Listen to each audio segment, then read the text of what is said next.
Marcus Thompson pushed open the heavy doors of the Riverside Community Center at exactly 4:30 in the afternoon, the same time he arrived every Friday for the past 6 months. He carried his cleaning supplies in an old bucket and had a small backpack slung over his shoulder. Behind him walked his 7-year-old daughter Emma, her pink backpack bouncing as she skipped to keep up with his long steps. "Daddy, can I sit in the front row again?" Emma asked, her voice echoing in the empty hallway. Her sneakers squeaked against the clean floor as they walked toward the main auditorium. "Of course, sweetheart," Marcus said with a smile. "Just like always. But remember to do your homework first." Emma nodded quickly. She loved coming to work with her daddy on Fridays. It was their special time together, even though he was working. She got to sit in the big auditorium all by herself like she was waiting for a show to start. Marcus unlocked the auditorium doors and flipped on the lights. The room came alive with warm yellow light that made the red seats look cozy. The stage at the front of the room was empty except for one thing that always caught Marcus's attention. A beautiful black piano sat right in the center, shining under the stage lights. Emma ran down the aisle and threw her backpack onto a seat in the front row. She pulled out her homework folder and spread her papers across 2 seats. Math problems. Today. She made a face but started working anyway. Marcus walked slowly toward the stage, his cleaning bucket in hand. He had been working as a part-time janitor at the community center for 6 months now. It was not his dream job, but it paid the bills. Well, some of them anyway. He also worked at a grocery store 3 days a week, stocking shelves early in the morning before Emma woke up. Being a single dad was not easy. Emma's mom had left them when Emma was just 2 years old. She said she was too young to be tied down with a family. She wanted to see the world and live freely. Marcus never heard from her again. Some nights, when Emma was sleeping, he wondered if she ever thought about the little girl she left behind. Marcus set his bucket down at the bottom of the stage steps. He looked up at the piano and felt something stir in his chest, something he tried to keep buried deep inside. The piano was a baby grand, probably worth more money than Marcus made in a year. Its black surface was so shiny he could see his reflection in it. He climbed the steps onto the stage. His work boots made hollow sounds on the wooden floor. Marcus always saved the piano for last when he cleaned the auditorium. He told himself it was because it needed special care, but really, it was because he could not help but spend extra time near it. Marcus pulled out his soft cloth and began dusting the piano bench first. He worked slowly and carefully. Every Friday he cleaned this piano like it was made of gold. He wiped down the sides, cleaned the pedals at the bottom, and polished the music stand. "Daddy, why do you always take so long with that piano?" Emma called out from her seat. She had finished 2 math problems and was taking a break. Marcus paused. His cloth was hovering over the piano keys. How could he explain to his 7-year-old daughter that this piano reminded him of a life he used to have? A life he gave up? "It's a special instrument, Emma," he said finally. "It makes beautiful music. Something this beautiful deserves to be taken care of." Emma nodded, like that made perfect sense to her. Everything her daddy said made sense. She went back to her math problems. Marcus continued cleaning. As he wiped the piano keys, his fingers wanted to press down on them, just to hear the sound. But he never did. That was not his place. He was just the janitor. But Marcus had not always been a janitor. 10 years ago, he had been a music student at the State University. He played piano so well that he got a full scholarship. His teachers said he had a gift. They said he could play professionally someday, maybe even in big concert halls. Marcus had dreamed of playing in beautiful theaters for hundreds of people. He practiced 6 hours every day. His fingers knew every key, every note, every song by heart. Music was his life. Then Emma came along. At first, Marcus thought he could do both. Be a student and be a dad. Emma's mom said she would help. But when Emma was 2, her mom left. Just packed her bags one day and drove away. Marcus tried to keep going to school. He took Emma to classes with him. He studied while she napped. But it was too hard. Emma needed him. She needed food and clothes and a safe place to sleep. Music school did not pay the bills, so Marcus quit. He got a job at a factory, then later at a restaurant, then at the grocery store, whatever work he could find. He put his piano books in a box and stored them away. He told himself it was just for a while, just until Emma got older. But months turned into years, and years turned into Emma being 7 years old and asking about homework while Marcus cleaned a piano he longed to play. Marcus finished polishing the keys. They were perfect now, ready for the musicians who would arrive later for the evening show. Every Friday night, the community center held a talent show. Local people came to sing, dance, and play instruments. It raised money for different charities around town. Marcus had never stayed to watch a show. By the time it started, he and Emma were gone. They went home to their small apartment to eat dinner and watch cartoons on their old television. "All done with math," Emma announced, holding up her paper. "Can I explore a little bit?" "Stay where I can see you," Marcus said.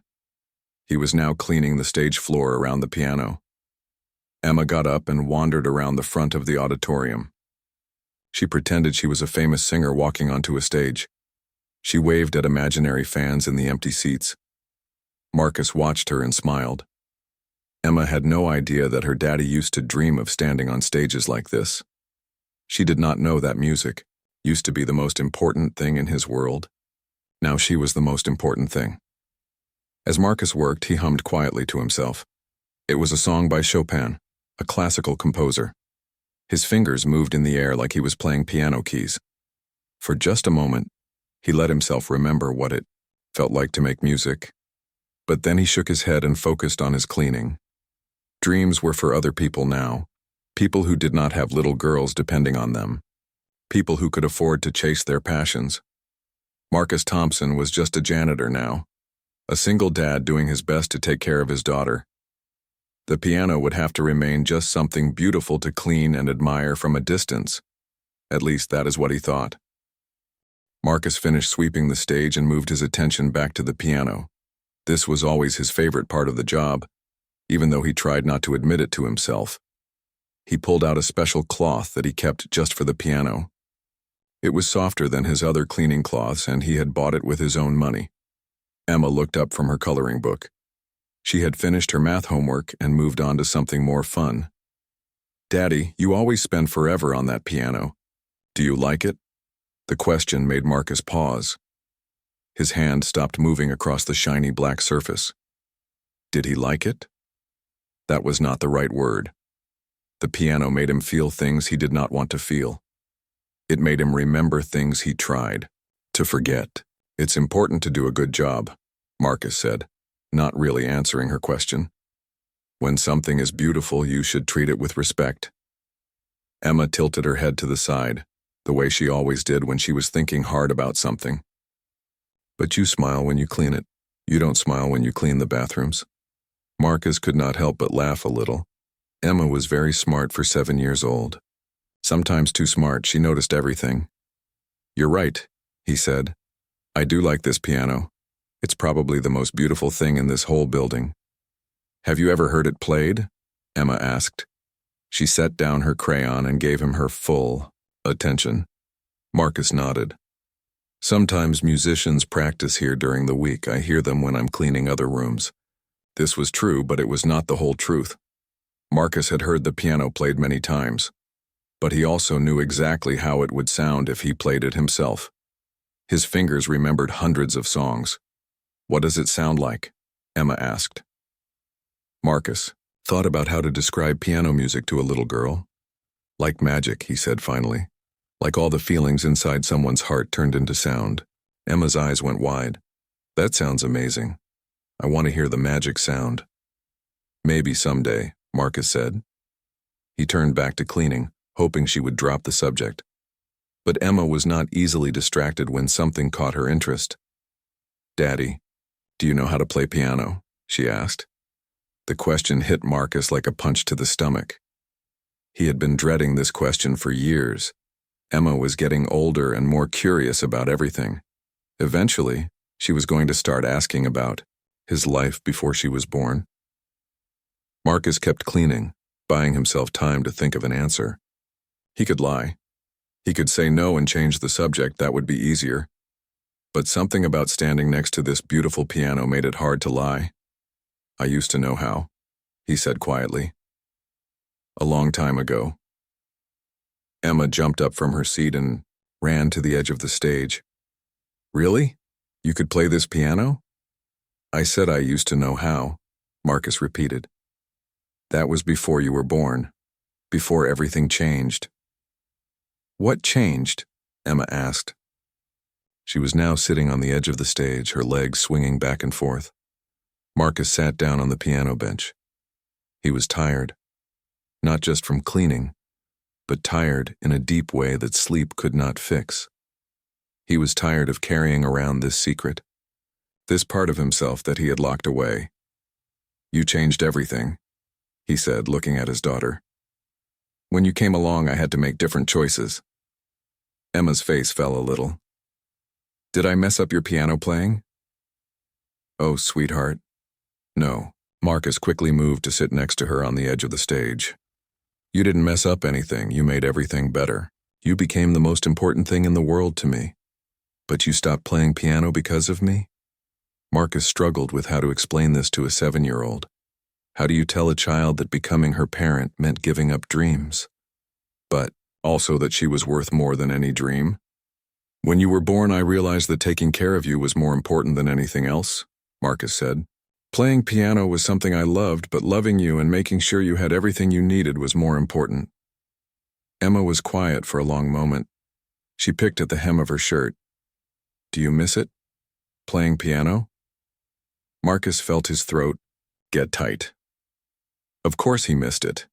He missed it every single day. He missed the feel of the keys under his fingers.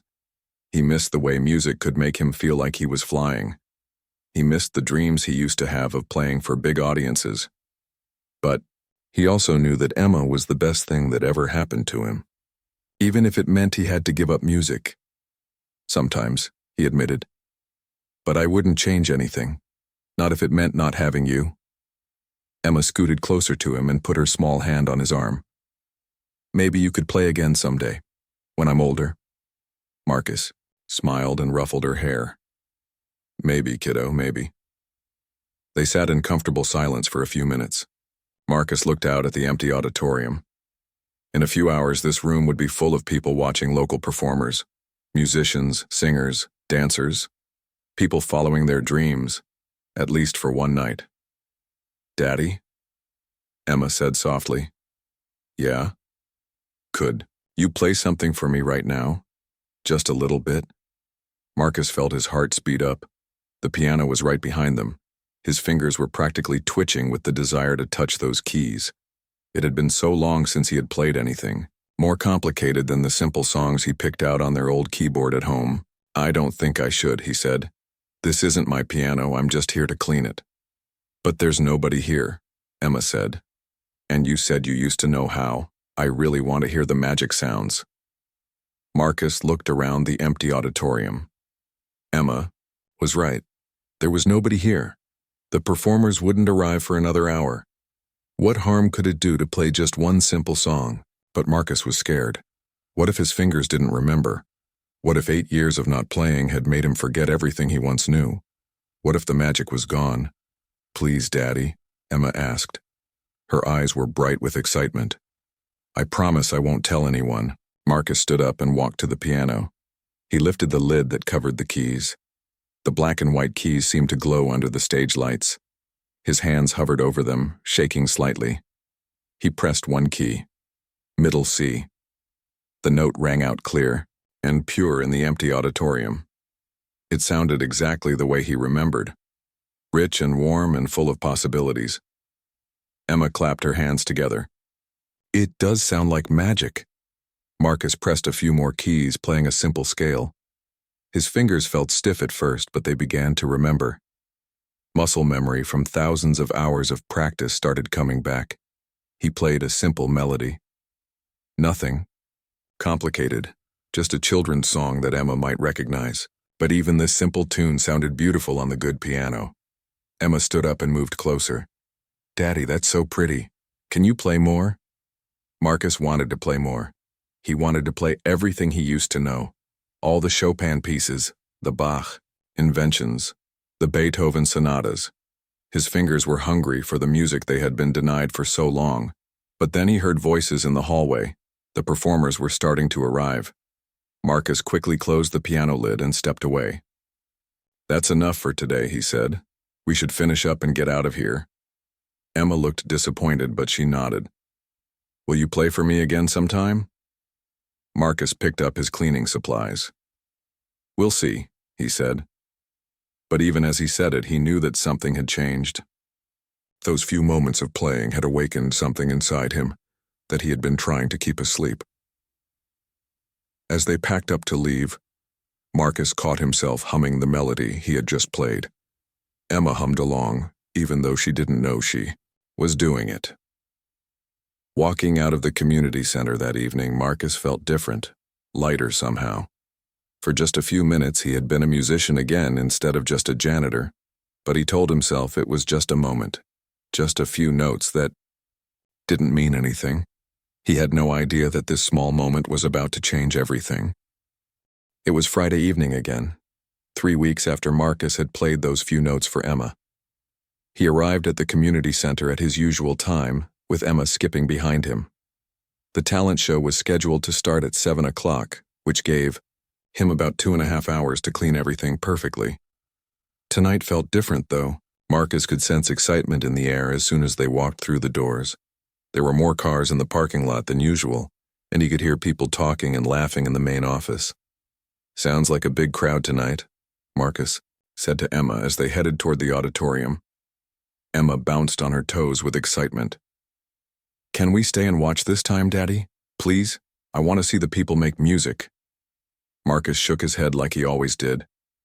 "We can't afford the ticket, sweetheart, and besides, you have school tomorrow. We need to get home for dinner and bath time." Emma's face fell, but she did not argue. She was used to this answer. They never had money for extras like show tickets or movies or eating at restaurants. Every dollar Marcus earned went to rent, food, and Emma's school supplies. They entered the auditorium and Marcus turned on the lights. The piano sat on the stage like always, waiting for him. But tonight there were also microphones set up and extra chairs arranged in a semicircle. This was going to be a bigger show than usual. Emma settled into her usual seat with her homework. Marcus began his cleaning routine, starting with sweeping the aisles between the seats. As he worked, he could hear more people arriving. Voices echoed in the hallway outside. Car doors slammed in the parking lot. Around 5:30, the performers started arriving for their sound checks. Marcus was mopping the stage when the first musician walked in. It was Sarah Chen, a local music teacher who often performed at these shows. She had a violin case in her hand. "Hi, Marcus," Sarah said with a friendly wave. "How are you doing?" "Good evening, Miss Chen," Marcus replied. He always tried to be polite to the performers, even though they rarely noticed him. "The stage is almost ready for you." "Thank you. You always do such a great job keeping this place nice." Marcus nodded and continued mopping. It felt good when people noticed his work, even if it was just cleaning. More performers arrived over the next 30 minutes. A teenage girl with a guitar, an older man with a trumpet, a woman who sang jazz songs. They all seemed excited and nervous as they tested their microphones and tuned their instruments. Marcus was wiping down the piano when he heard Sarah talking to Mrs. Rodriguez, the woman who organized the talent shows. "Have you heard from David?" Sarah asked, sounding worried. Mrs. Rodriguez shook her head and looked at her phone. "I've been trying to call him for the past hour. It goes straight to voicemail." "Who's David?" the teenage guitarist asked. "David Park. He's supposed to be our main act tonight," Mrs. Rodriguez explained. "He was going to play classical piano pieces. People bought tickets specifically to hear him play." Marcus's hand stopped moving across the piano keys. David Park was supposed to play piano? That was why there were so many cars outside and so much excitement in the air. "Maybe he's just running late?" the jazz singer suggested. Mrs. Rodriguez checked her phone again. "The show starts in an hour. If he doesn't get here soon, we're going to have a problem." Marcus tried to focus on his cleaning, but he couldn't help listening to their conversation. David Park was a well-known pianist in their city. Marcus had read about him in the local newspaper.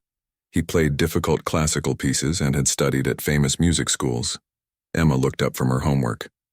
"Daddy, why do those people look worried?" "They're just getting ready for their show," Marcus said quietly. "Don't worry about it." But Marcus was starting to worry too. Not about the show, but about Mrs. Rodriguez. She had always been kind to him. She said please and thank you when she asked him to do extra cleaning tasks. She remembered Emma's name and asked about school. If the main performer didn't show up, it would be a disaster for her. At 6 o'clock, Mrs. Rodriguez's phone finally rang. Marcus couldn't hear the whole conversation, but he could tell from her face that it was not good news. "David's sick," she announced to the other performers. "Food poisoning, he can't make it tonight." The room went quiet. Everyone looked at each other with worried expressions. "What are we going to do?" Sarah asked. "He was supposed to play for 40 minutes, that's almost half the show." Mrs. Rodriguez ran her hands through her hair. "I don't know. Maybe we can extend everyone else's performances? Play some recorded music in between acts?" "That's not the same thing," the trumpet player said. "People came to hear live piano music. Some of them bought tickets weeks ago just for David's performance." Marcus felt his stomach tighten. Through the auditorium windows he could see more cars arriving. Families getting out, dressed nicely for the show. Older couples holding hands as they walked toward the entrance. These people had spent their money and their Friday evening to hear beautiful music. "What about asking someone from the audience?" the teenage guitarist suggested. "Maybe someone else knows how to play piano?" Mrs. Rodriguez shook her head. "This isn't just playing Happy Birthday or Christmas carols. David was going to perform classical pieces. Chopin, Mozart, Bach. You need years of training to play music like that." Marcus's heart began to beat faster. He knew those composers. He knew their pieces. In his mind, his fingers could still play every note of Chopin's Ballade No. 1, the piece David was supposed to perform tonight. He had played it at his senior recital in college, before everything changed. "Maybe we should cancel," Mrs. Rodriguez said sadly. "Give everyone their money back." "We can't cancel," Sarah said. "This show is raising money for the Children's Hospital. They're counting on this donation." Marcus looked over at Emma, who was watching the adults with confusion. She didn't understand what was happening, but she could tell something was wrong. The performers continued talking, but Marcus stopped listening. His mind was racing. He thought about David Park, probably at home feeling terrible and disappointed that he couldn't perform. He thought about Mrs. Rodriguez and how hard she worked to put these shows together. He thought about the Children's Hospital that needed the money they raised. Most of all, he thought about the piano sitting right behind him. The piano he cleaned every week but never played except for those few notes for Emma. The piano that held all the music he used to know but never shared with anyone. Marcus's hands were shaking as he finished cleaning the piano bench. The performers were still talking about what to do, but their voices seemed far away. All Marcus could hear was music in his head. The opening notes of Chopin's Ballade No. 1. His fingers moved slightly, like they were playing invisible keys. Emma got up from her seat and walked over to him. "Daddy, you look funny. Are you okay?" Marcus looked down at his daughter. Her eyes were full of concern and love, the same eyes that had watched him play those simple notes on the piano 3 weeks ago. The same eyes that had lit up when she heard what she called the magic sounds. "I'm okay, sweetheart," he said. But he wasn't sure if that was true. The clock on the wall showed 6:15. People were starting to come into the auditorium and find their seats. The show was supposed to start in 45 minutes with or without a piano player. Marcus made a decision that surprised even him. He walked over to where Mrs. Rodriguez was standing with the other performers. They were still trying to figure out how to fill the time that David Park was supposed to perform. "Excuse me," Marcus said quietly. Mrs. Rodriguez looked up. "Yes, Marcus." "What is it?" Marcus felt like his heart might beat right out of his chest. "I couldn't help but hear about your piano player situation." "Oh, that's very sweet of you to be concerned," Mrs. Rodriguez said with a sad smile. "But I'm afraid there's not much we can do about it." Marcus took a deep breath. The words he was about to say would change everything. There would be no going back after this. I might be able to help, he said. Mrs. Rodriguez stared at Marcus for a long moment. So did the other performers. Marcus could feel his face getting hot.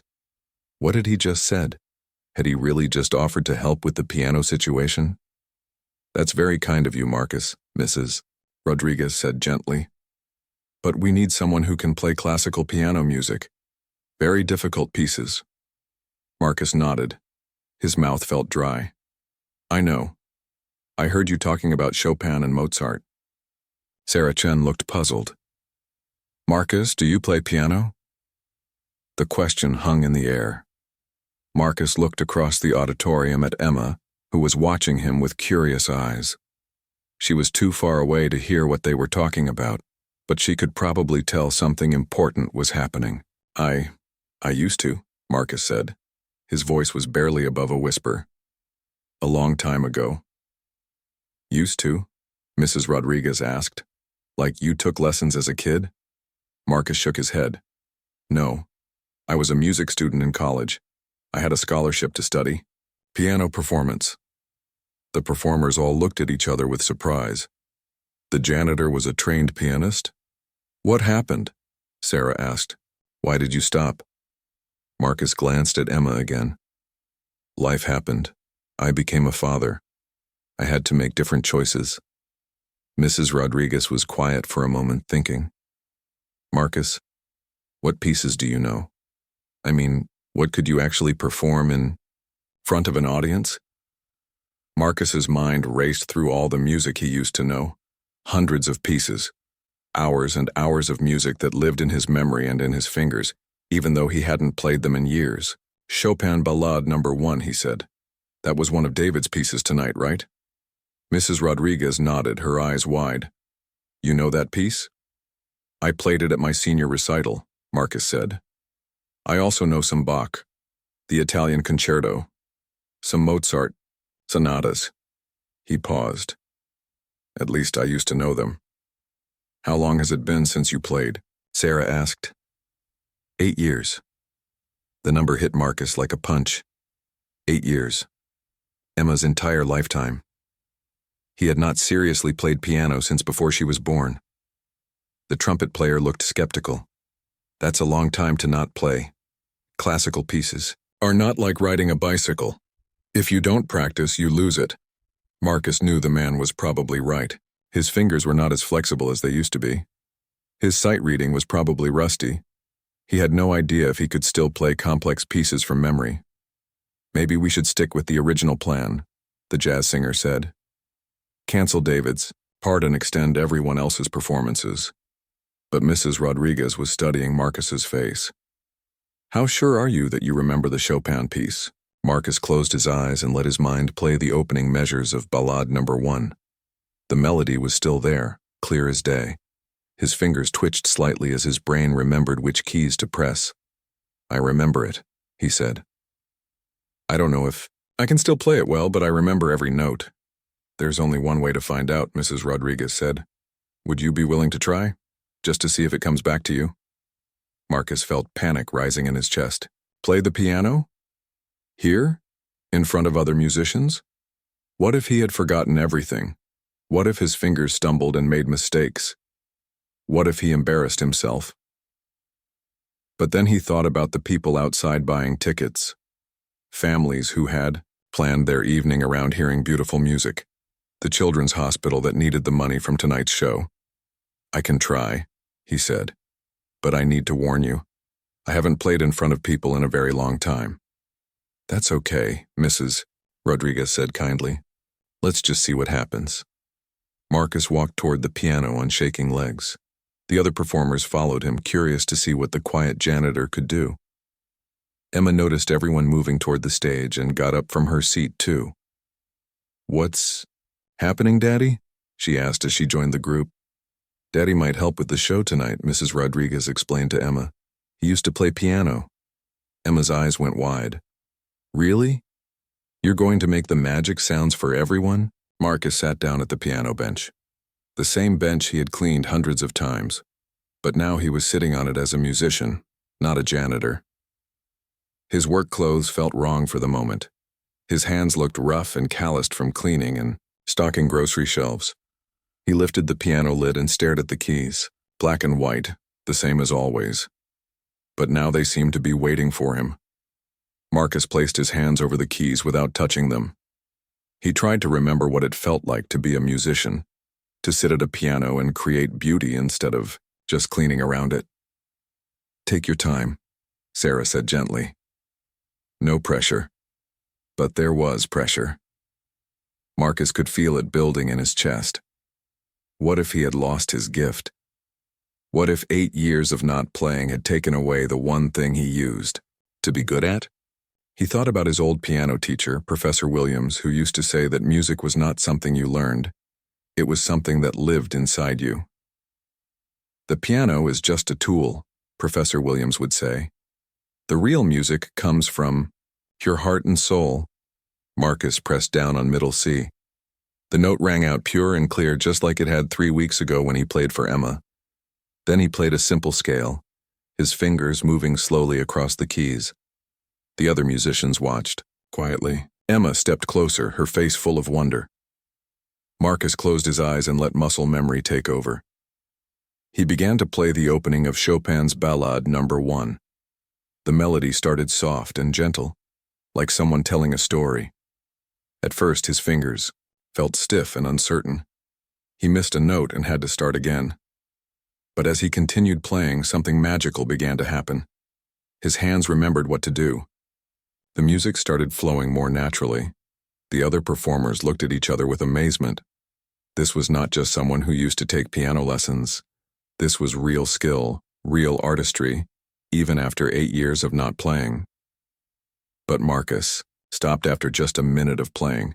He lifted his hands from the keys and shook his head. "I can't," he said. "I'm too rusty. I don't want to ruin your show." "Are you kidding?" Sarah said. "That was beautiful. You still have it, Marcus." "But I made mistakes," Marcus protested. "My timing was off. A real pianist wouldn't stumble like that." Mrs. Rodriguez sat down next to him on the piano bench. "Marcus, can I tell you something? I've been organizing these shows for 5 years. I've heard a lot of musicians, professional and amateur. What you just played was better than most of them." Marcus looked at her skeptically. "Really?" "Really. Yes, you're a little rusty, but the music is still there. The feeling is still there. That's what people come to hear." Emma tugged on Marcus's sleeve. "Daddy, that sounded like magic. Even better than last time." Marcus looked around at all the faces watching him. The performers who had been strangers an hour ago now looked at him with respect and encouragement. Mrs. Rodriguez looked hopeful for the first time since David's phone call.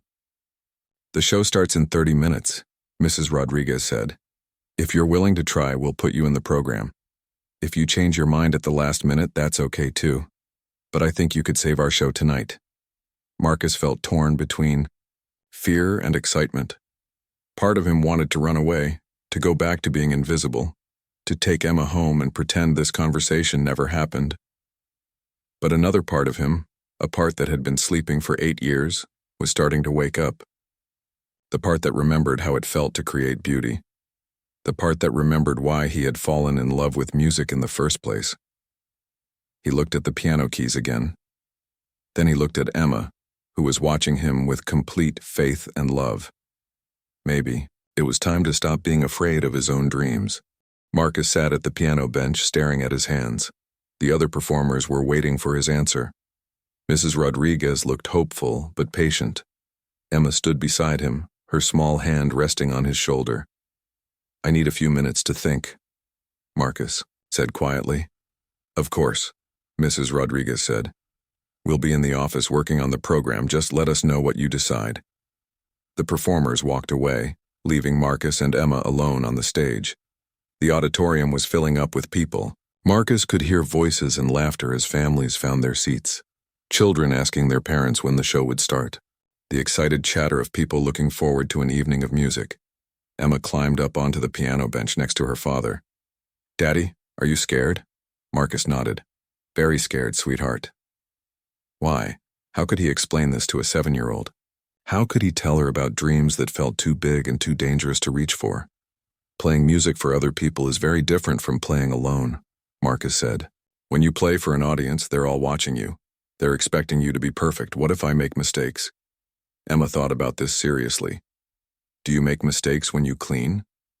The question surprised Marcus. Sometimes. Why? But you still keep cleaning. You don't stop being the janitor just because you accidentally miss a spot. Marcus smiled despite his nervousness. Emma's logic was simple but powerful. This is different though, he said. If I make a mistake cleaning, only a few people notice. If I make a mistake playing piano, hundreds of people will hear it. But, Daddy, Emma said, when you played just now it sounded beautiful even with the mistakes. Maybe the people will think it's beautiful too. Marcus looked out at the audience. He could see elderly couples who probably came to every show. Young, families with children Emma's age. Teenagers who looked like they would rather be anywhere else but were there because their parents made them come. All these people had paid money and given up their Friday evening to hear music. They deserved the best performance possible. Did Marcus have the right to risk disappointing them? I'm not the same musician I used to be, Marcus said, more to himself than to Emma. I used to practice 6 hours every day. My fingers were strong and fast. I knew dozens of pieces by heart. You still know the pieces by heart, Emma pointed out. You just played one. But I'm out of shape. Like an athlete who hasn't run in years trying to compete in a race. Emma was quiet for a moment, then she asked, Daddy, do you miss playing piano? The question hit Marcus right in the heart. He had been trying not to think about missing music. For 8 years he had pushed those feelings down, told himself they didn't matter anymore. Yes, he whispered. I miss it every single day. Then maybe this is your chance to play again. Marcus looked at his daughter. When had she become so wise? But what if I'm not good enough anymore? What if people laugh or walk out? Emma slipped her small hand into his. Daddy, you know what I think? What do you think? I think you're afraid of the wrong thing. Marcus raised his eyebrows. What do you mean? You're afraid of playing badly, but I think you should be afraid of not playing at all. The words hung in the air between them. Marcus felt something shift inside his chest. Emma was right. He had been so focused on the possibility of failure that he had forgotten about the possibility of success. Or more importantly, the possibility of joy. When you played for me that day, Emma continued, you looked happy. Really happy. Happier than I've seen you in a long time. Marcus remembered that moment 3 weeks ago. Those few minutes of playing, simple melodies for Emma. The way the music had felt like coming home after a long journey. You looked like yourself, Emma said. Like the real daddy that lives inside. Marcus felt tears prick at the corners of his eyes. His 7-year-old daughter could see something that he had been hiding from himself.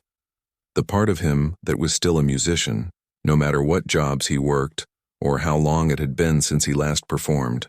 What if I embarrass you? Marcus asked. What if the other kids at school find out that your dad got up on stage and played badly? Emma looked confused by this question. Daddy, I would be proud of you no matter what. You're my hero already. But if you played piano for all these people, that would make you the bravest person in the whole world. Marcus felt something break open inside him. A door that had been locked for 8 years suddenly swung wide. All the music he had kept trapped inside came rushing back. Not just the notes and rhythms, but the feeling. The pure joy of creating something beautiful. He thought about Professor Williams again. His old teacher who had believed in him so much, who had told him that he had a gift that shouldn't be wasted. Professor Williams had been disappointed when Marcus quit school, but he had understood. Music will wait for you, he had said. When you're ready to come back to it, it will be here. Maybe this was the moment. Maybe after 8 years of waiting, music was calling him back. Marcus looked out at the audience again, but now instead of seeing people who might judge him, he saw people who loved music, people who had come here hoping to feel something beautiful, people who deserved to experience the joy that music could bring. You know what, Emma? Marcus said. You're absolutely right. I am? Yes. I am afraid of the wrong thing. I've been so scared of not being perfect that I forgot about the most important thing. What's the most important thing? Marcus stood up from the piano bench and took Emma's hand. The most important thing is sharing the gift that you have, even if you're scared, even if you might make mistakes. Emma's face lit up with excitement. Does that mean you're going to play? Marcus took a deep breath. He thought about David Park, at home, sick and disappointed that he couldn't perform. He thought about Mrs. Rodriguez and her worry about the Children's Hospital fundraiser. He thought about all the people in the audience who had come to hear music. Most of all, he thought, about the piano behind him, the instrument he had been cleaning and caring for but never truly connecting with. Tonight maybe he could finally bridge that gap. Yes, Marcus said. I'm going to play. Emma threw her arms around him in a huge hug. I'm so proud of you, Daddy. Marcus hugged her back, feeling nervous and excited and terrified all at the same time. I need to go tell Mrs. Rodriguez, and then I need to find something better to wear than my work clothes. You'll be wonderful, Emma said with complete confidence. I just know it. As Marcus walked toward the office to tell Mrs. Rodriguez his decision, he felt like he was walking toward a new version of himself, a version that included both the devoted father he had become and the musician he had always been. For the first time in 8 years, those two parts of himself didn't feel like they had to be enemies. They could both be true at the same time. Marcus found Mrs. Rodriguez in the office, frantically trying to rewrite the program for the evening. She looked up when he knocked on the doorframe. Marcus, have you decided? Marcus nodded, his heart pounding. I'll do it. I'll try to fill in for David Park. Mrs. Rodriguez's face broke into a huge smile. Oh, thank goodness. Are you sure? I'm sure. I'm terrified, but I'm sure. Mrs. Rodriguez jumped up and gave him a hug. You have no idea how much this means to me, to everyone. I need to ask a favor, though, Marcus said. Do you think I could borrow a dress shirt? I can't perform in my work clothes. Of course my husband is about your size. He keeps a spare shirt in his office for emergencies. Mrs. Rodriguez rushed to get the shirt. What pieces will you play? Marcus thought quickly. The Chopin Ballade No. 1, like David was going to do. Maybe some Bach if there's time. The Italian Concerto. Perfect. I'll add you to the program right now. Mrs. Rodriguez paused in her typing. Marcus, can I ask you something? Sure. Why didn't you ever tell me you were a musician? All these months you've been cleaning around that piano and you never mentioned that you could play it. Marcus was quiet for a moment. I guess I didn't think I was a musician anymore. I thought that part of my life was over. Well, it's not over, Mrs. Rodriguez said firmly. Tonight proves that. 20 minutes later, Marcus stood in the small bathroom backstage looking at himself in the mirror. The borrowed dress shirt fit reasonably well. He had washed his hands 3 times to make sure they were completely clean. His hair was combed, neatly. But he still looked like a janitor pretending to be a performer. Marcus tried to remember what it felt like to be confident on stage. In college, he had performed dozens of times, recitals, competitions, master classes. He used to love the moment before a performance, the quiet anticipation, the excitement of sharing music with an audience. Now he just felt sick to his stomach. There was a soft knock on the door. Daddy? Emma's voice called. Mrs. Rodriguez said I could come see you. Marcus opened the door. Emma looked at him with wide eyes. You look so handsome, she said, like a real piano player. I am a real piano player, Marcus said, trying to convince himself as much as Emma. At least I used to be. You still are, Emma said. The music is still inside you. I could hear it when you played before. Marcus knelt down to Emma's level. Sweetheart, I need you to sit in the audience during my performance, okay? Mrs. Rodriguez arranged a special seat for you in the front row. I'll be cheering for you, Emma said, but quietly, so I don't disturb the music. Marcus smiled and kissed her forehead. I love you, kiddo. I love you too, Daddy. And I'm proud of you for being brave. After Emma left, Marcus had 10 more minutes alone. He paced back and forth in the small space, his hands shaking. He tried to remember the opening of the Chopin piece, playing it silently on an imaginary keyboard. What if he forgot the music? Halfway through? What if his fingers cramped up? What if the audience could tell he was just a janitor who used to play piano? There was another knock on the door. This time it was Sarah Chen. "How are you feeling?" she asked kindly. "Like I might throw up," Marcus admitted. Sarah laughed. "That's normal. Even professional musicians get nervous before performances. But you all know what you're doing. I haven't performed in 8 years. Marcus, can I tell you something? I've been teaching music for 15 years. I can tell within the first few notes if someone has real talent or if they're just going through the motions." Marcus looked at her questioningly. "When you played earlier tonight, I heard something special. Not just technique, though your technique is still good, but soul, heart, the kind of playing that moves people. Really, really, you have a gift. Time and circumstances may have interrupted your path, but they didn't take away your gift." Sarah's words helped calm some of Marcus's nerves. Maybe he was more ready for this than he thought. "One more thing," Sarah said. "Don't try to be perfect. The audience doesn't want perfection. They want to feel something. They want to be moved. Focus on telling the story that the music wants to tell." Marcus nodded. Professor Williams used to say something similar. "Music is not about showing off," his old teacher would say. "It's about communication. It's about touching people's hearts." Mrs. Rodriguez appeared in the doorway. "Marcus, it's time. You're going on in 2 minutes." Marcus's stomach dropped. This was it. No more time to worry or practice or change his mind. He followed Mrs. Rodriguez toward the stage. As they walked, he could hear the current performer finishing their song, the teenage guitarist playing a folk tune. The audience applauded warmly. "Ladies and gentlemen," Mrs. Rodriguez said into her microphone, "we have a special surprise for you tonight. Due to an unexpected illness, David Park won't be able to perform, but we are incredibly fortunate to have found a replacement." Marcus stood in the wings, listening to Mrs. Rodriguez introduce him. His heart was beating so loud he was sure the audience could hear it. "Please welcome Marcus Thompson, who will be performing classical piano pieces for us tonight." The audience applauded politely. Marcus took a deep breath and walked onto the stage. The lights were brighter than he remembered from his college days.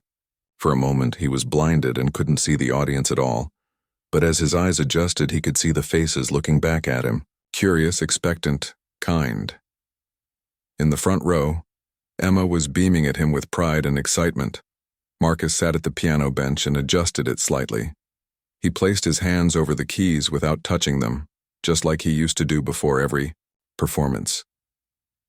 A moment of silence to center himself and connect with the music. Then he began to play. The opening notes of Chopin's Ballad No. 1 filled the auditorium. Soft and mysterious at first, like someone beginning to tell an important story. Marcus's fingers found the keys like they were old friends. The music flowed out of him, carrying 8 years of suppressed emotion, joy and sadness, hope and loss, love and longing. All of it poured into the notes. The audience was completely silent, mesmerized by the transformation they were witnessing. This was not just a janitor playing piano. This was an artist sharing his soul. As Marcus played, he forgot about his nervousness. He forgot about making mistakes. He forgot about everything except the music and the story it was telling. For the first time in 8 years, Marcus Thompson was exactly where he belonged. As Marcus continued playing the Chopin Ballad, something magical happened in the auditorium.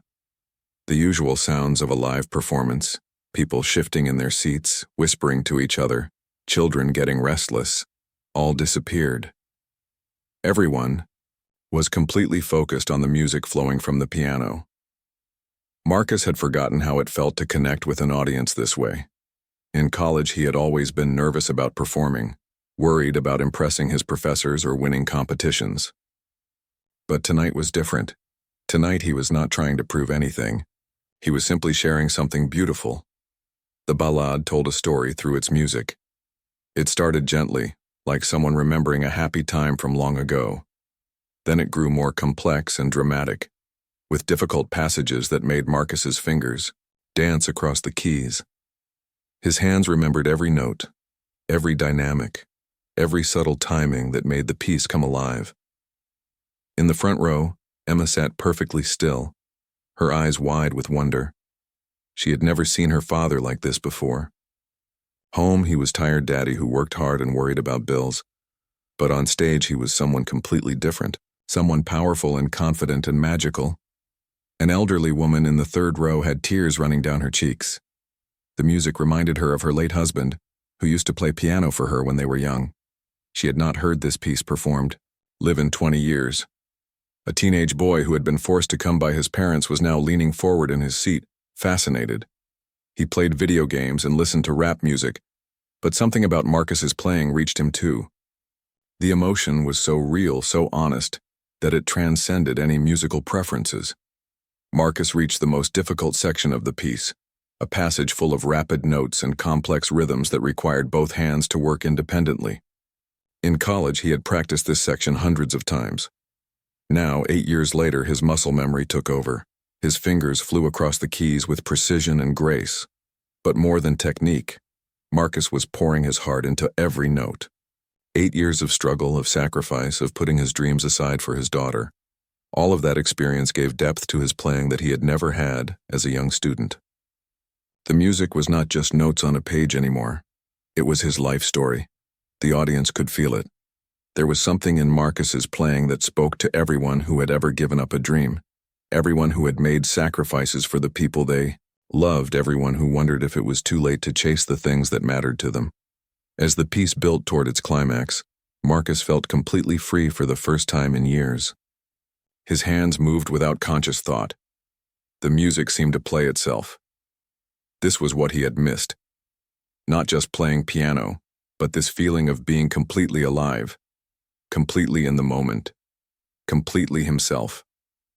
Sarah Chen, watching from the side of the stage, had chills running up and down her arms. She taught dozens of students but rarely heard playing this mature, this emotionally rich.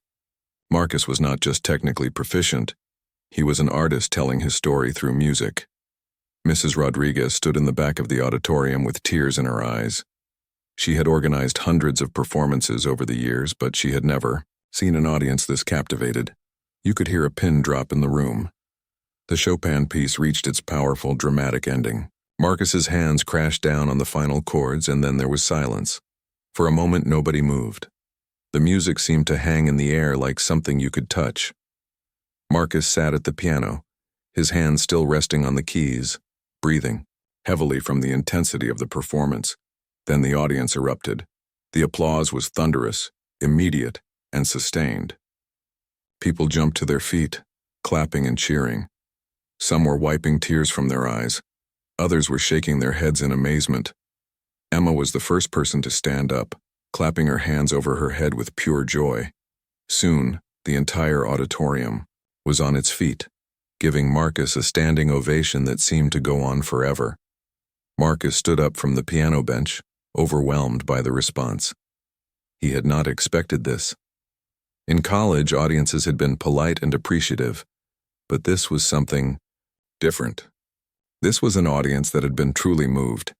He looked out at all the faces, young and old, smiling and crying, all united in their appreciation for what they had just experienced. These people had come to the show hoping to hear some nice music.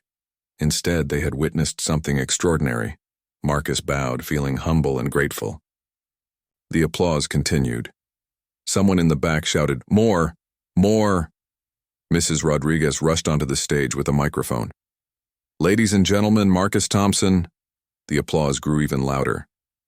"Do you have another piece you could play for us?" Mrs. Rodriguez asked Marcus quietly. Marcus nodded. He was not ready for this to end. He had found something tonight that he thought was lost forever. He sat back down at the piano. "This next piece is by Bach," he said into Mrs. Rodriguez's microphone. His voice was shaky with emotion. It's called the Italian Concerto. The audience settled back into their seats, eager to hear more. Marcus began the Bach piece, which was completely different in style from the Chopin. Where the ballade had been emotional and dramatic, the Italian Concerto was bright and joyful. It sounded like sunshine, like laughter, like someone dancing. As he played, Marcus caught sight of Emma in the front row. She was swaying slightly to the rhythm, a huge smile on her face.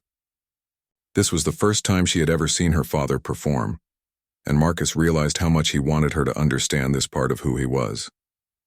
The Bach piece was technically challenging in a different way from the Chopin. It required clarity, precision, and a light touch. Marcus's fingers moved quickly and accurately, bringing out the different voices and melodies that were woven together in the music. But again, it was not just technical skill that impressed the audience. Marcus played with such obvious joy and love for the music that it was infectious.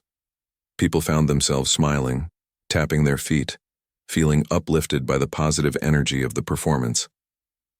When Marcus finished the Bach piece, the audience again burst into applause. This time Marcus was smiling too. The fear and nervousness were completely gone, replaced by pure happiness. He stood up and bowed again. The applause continued for several minutes. "Thank you," Marcus said into the microphone. "Thank you so much. This has been the most wonderful surprise." As Marcus walked off the stage, he felt like a completely different person than the one who had walked on 20 minutes earlier. The janitor was still there. He would still need his job, still need to support Emma. But the musician was back too, and Marcus knew he would never hide that part of himself again. Emma ran up to him as soon as he reached the side of the stage. "Daddy. Daddy, you were amazing. You were like magic."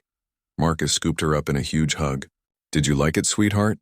"I loved it. I want to learn to play piano just like you." Marcus felt his heart swell with happiness. Maybe he could teach Emma. Maybe they could share music together. Maybe his dreams did not have to stay buried. After all, the rest of the evening's performers congratulated Marcus as he made his way backstage. Several audience members approached him to shake his hand and tell him how much his playing had moved them. But the person Marcus was happiest to see was Professor Williams, his old piano teacher, who had been in the audience. "Marcus, Professor," Williams said, his eyes bright with tears. "I knew the music would wait for you." 3 months later, Marcus sat at the same piano in the community center auditorium. But this time he was not cleaning it. This time he was teaching Emma how to play. "Remember to curve your fingers," Marcus said gently, adjusting Emma's hand. "Position on the keys. Like you're holding a small ball." Emma giggled and tried again. She was learning a simple song called "Mary Had a Little Lamb," but to Marcus it sounded like the most beautiful music in the world. Everything had changed after that Friday night performance. The next morning, Marcus had woken up expecting life to go back to normal. He would return to his cleaning job, his grocery store shifts, and his quiet life with Emma. But Mrs. Rodriguez had called him before he even finished his morning coffee. "Marcus, I've been getting phone calls all morning," she said excitedly. "People from last night's show want to know when you're performing again." Performing again? Marcus had not thought about performing again.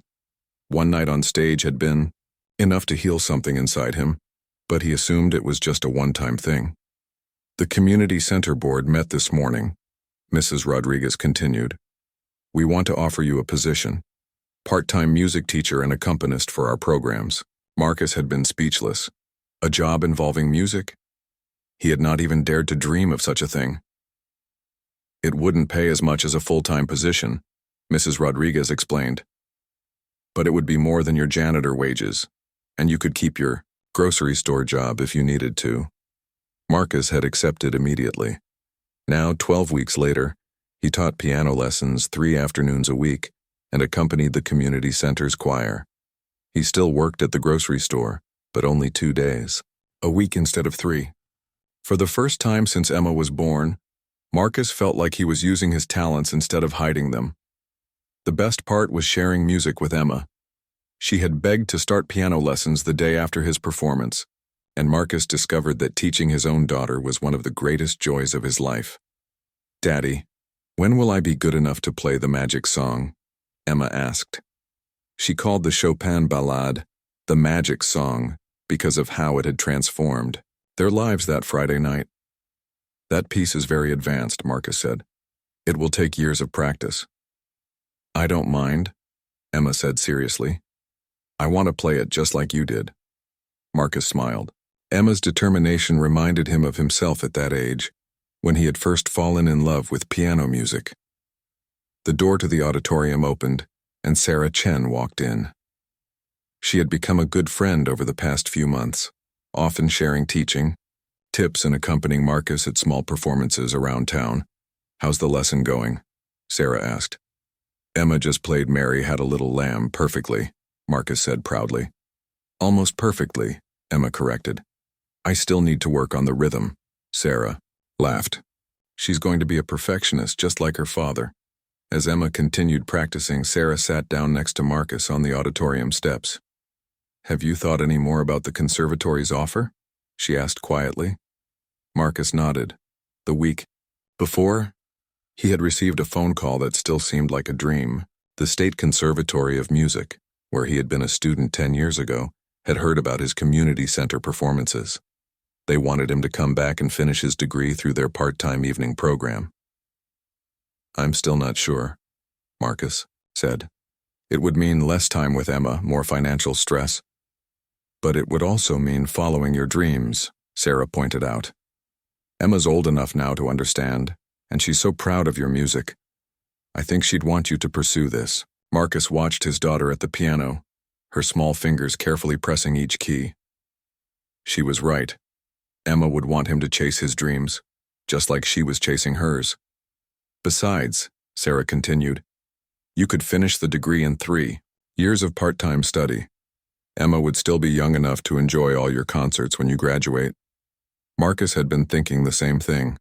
3 years felt manageable. Emma would be 10 when he finished, still young enough to be excited about her father's accomplishments. There's something else, Sarah said. The conservatory called me yesterday. They want to offer you a scholarship, partial tuition coverage, plus some financial aid for single parents. Marcus stared at her. Are you serious? Completely serious. Your performance that night was recorded by someone in the audience. It's been shared around social media, and even some music professors have seen it. They remember you from 10 years. Ego, Marcus. They want you back. Marcus felt overwhelmed. A scholarship? Financial aid? The possibility of finishing what he had started seemed almost too good to be true. Daddy, Emma called from the piano. Come listen. I learned the next part. Marcus walked over and listened as Emma played the first 8 measures of Mary Had a Little Lamb with both hands. It was simple music, but she played it with such concentration and joy that it made Marcus's heart swell. That was beautiful, sweetheart, he said. Daddy, can I ask you something? Of course. Emma looked up at him with serious eyes. Do you think I could be a piano player when I grow up? Like you? Marcus knelt down to her level. Emma, you can be anything you want to be when you grow up. If you want to be a pianist, I'll help you every step of the way. Even if it's hard? Even if it takes a long time? Marcus thought about his own journey. The years of study, the sacrifice, the time when he thought his musical dreams were over forever. Then the unexpected second chance that had come from stepping up when he was needed most. Especially if it's hard, Marcus said. The best things in life usually require patience and hard work, but they're worth it. Emma nodded solemnly, then brightened. Will you play the magic song for me tonight before bed? Of course, Marcus said. As they packed up to go home, Marcus made a decision. He was going to call the conservatory on Monday and accept their offer. It would not be easy, but Emma had taught him something important that night 3 months ago. You should be more afraid of not trying than of trying and failing.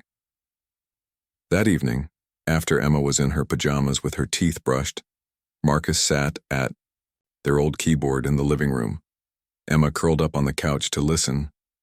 Marcus began to play the Chopin Ballade, the magic song that had changed their lives. As the beautiful melody filled their small apartment, Marcus thought about everything that had led to this moment. Sometimes life takes unexpected turns. Sometimes dreams get postponed or interrupted. Sometimes you think something is lost forever, only to discover it was just waiting for the right moment to return. Emma fell asleep on the couch as Marcus finished the piece. He carried her to her bed and tucked her in, then stood in her doorway, watching her sleep. Tomorrow he would call the conservatory. In 3 years he would have his music degree. Emma would grow up knowing that dreams are worth pursuing no matter how long they take or how scared you might be. But tonight, Marcus was content to just be grateful. Grateful for the Friday evening when everything changed. Grateful for the piano that had waited patiently for him to return. Grateful for the daughter who had believed in him even when he didn't believe in himself.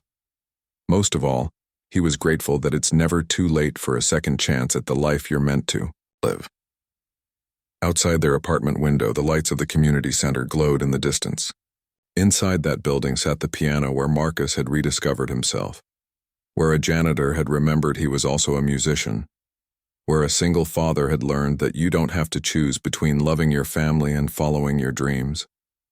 You can do both. Sometimes all it takes is the courage to sit down and play.